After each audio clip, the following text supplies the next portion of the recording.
BJP सरकारने डाव्या विचारधारेला बदनाम करण्याचं काम सुरू केलेलं आहे. कारण की बीजेपीला डाव्या विचारधारेची भीती वाटायला लागलेली आहे. त्यामुळेच डावी विचारधारा ही देशविरोधी आहे. डावे लोक हे नक्षलवादी आहेत. अलीकडे नवीनच काहीतरी आणले शहरी नक्षल म्हणून.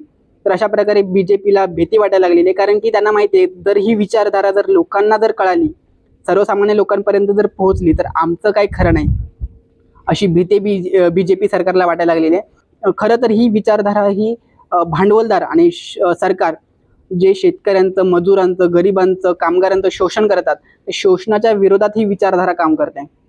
पण ही विचारधारा लोकांपर्यंत पोहोचली तर आमचं काही खरं नाही, ही भीती बीजेपी सरकारला सुरुवातीपासूनच वाटत आलेली आहे.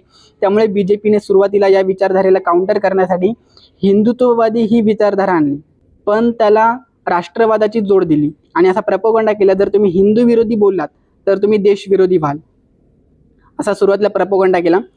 पण तोही फेल ठरला.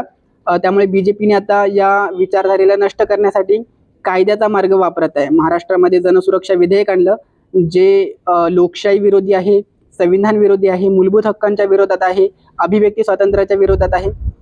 तर अशा प्रकारे बीजेपी बदनाम करतच आहे.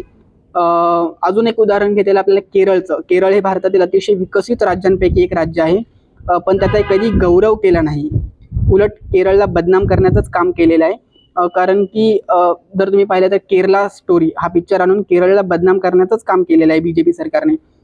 कारण की केरळमध्ये कम्युनिस्ट पक्षाचं सरकार आहे, डाव्या विचारधारेचं सरकार आहे. त्याच्यामुळे तर कोणत्याही प्रकारे, कोणत्याही मार्गाने सुरुवातीपासूनच बीजेपीने डाव्या विचारधारेला बदनाम करण्याचं काम केलेलं आहे.